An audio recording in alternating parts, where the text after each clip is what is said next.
दोस्तों नमस्कार, मैं हूं शैलेंद्र सिंह और आप देख रहे हैं हमारा यूट्यूब चैनल शब्द शब्द शैलेंद्र सिंह।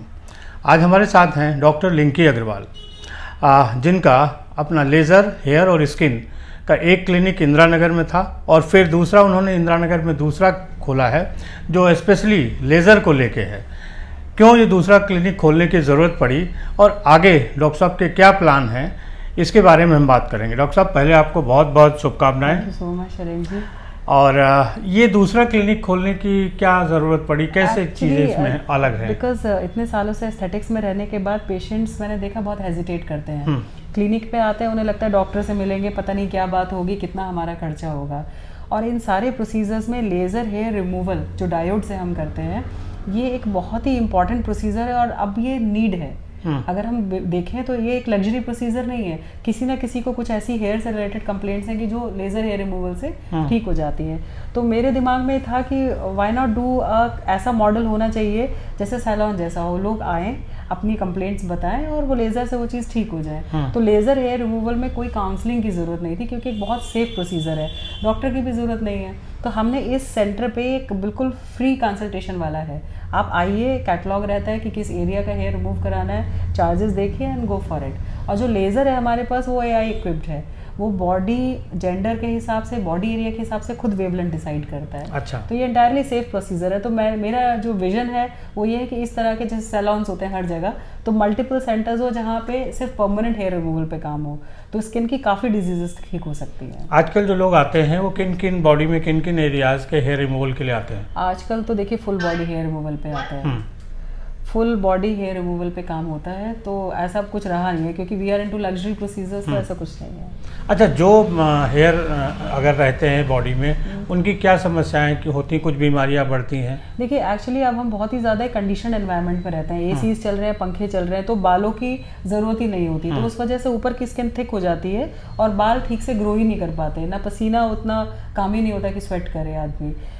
तो उसकी वजह से इरप्शंस हैं, इनग्रोन हेयर्स हैं, पिगमेंटेशन है, या हार्ड हेयर्स आते हैं, या फीमेल्स में unwanted hairs, male pattern growth आ जाती है। वो सारी कंडीशंस हम लेज़र हेयर रिमूवल से कंट्रोल करते हैं। अच्छा, खास तौर पे हमने देखा है कि लड़कियां या महिलाएं जिनमें PCOD की समस्याएं होती हैं, उनमें ऐसी दिक्कतें होती हैं? PCOD की समस्या में क्या होता है कि मेल पैटर्न ग्रोथ फेस पे आने लगती है, तो वो फीमेल के लिए बड़ा एम्बैरेसिंग होता है। फिर उसको बचने के लिए वो रेजर्स यूज़ करती हैं, वैक्सिंग यूज़ करती है, उससे वो कंडीशन और ज़्यादा बढ़ जाती है। तो लेज़र हेयर रिमूवल से वो परमानेंटली इरेडिकेट हो जाती है। अच्छा। तो कोई दिक्कत भी नहीं होती, पेनलेस प्रोसीजर है। और वैक्सिंग बहुत पेनफुल होता है, कुछ लोगों की सेंसिटिव स्किन होती है, तो वैक्सिंग के बाद इवन वहाँ रेडनेस, रैशेज, बर्न भी हो जाते हैं। लेज़र से ऐसा कुछ नहीं होता। और वैक्सिंग वगैरह से जो हेयर्स मुड़ जाते हैं स्किन के अंदर, वो कुछ अलग दिक्कत क्रिएट करते हैं? एक्चुअली वैक्सिंग से क्या होता है कि हेयर पुल करके निकाला जाता है, वो एक सडन जर्क के संग खींचा जाता है। तो कुछ हेयर पूरे निकलते हैं जड़ के साथ, कुछ आधे रह जाते हैं, कुछ टूट जाते हैं। तो जो आधे रह जाते हैं वो पूरी तरीके से स्किन पे फिर ग्रो नहीं करते, वो स्किन के अंदर ही ग्रो कर जाते हैं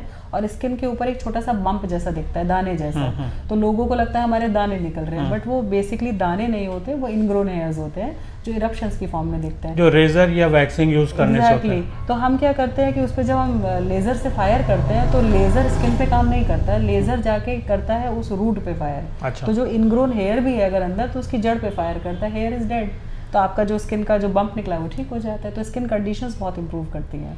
थायराइड भी महिलाओं में ऐसे अनवांटेड हेयर बढ़ाता है? अनवांटेड हेयर्स बढ़ाता है, हेयर ग्रोथ बढ़ा देता है, फेस के स्पेशली। तो अपर लिप्स के हेयर आ जाते हैं, साइड ब्लॉक्स के आते हैं, वही मेल पैटर्न ग्रोथ हो जाती है। Then in that case lasers बहुत अच्छा काम करते हैं।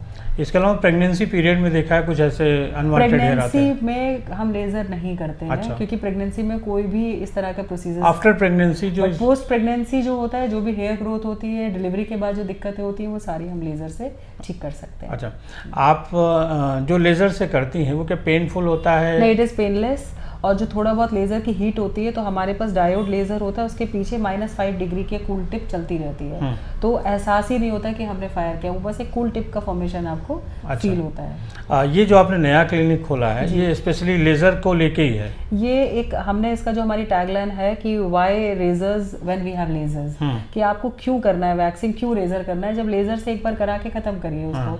उस वैक्सिंग को हर महीने जाके पुलिंग करना है, you know lot of torture. एक बार 5-6 सेशंस लीजिए and it's done for ever.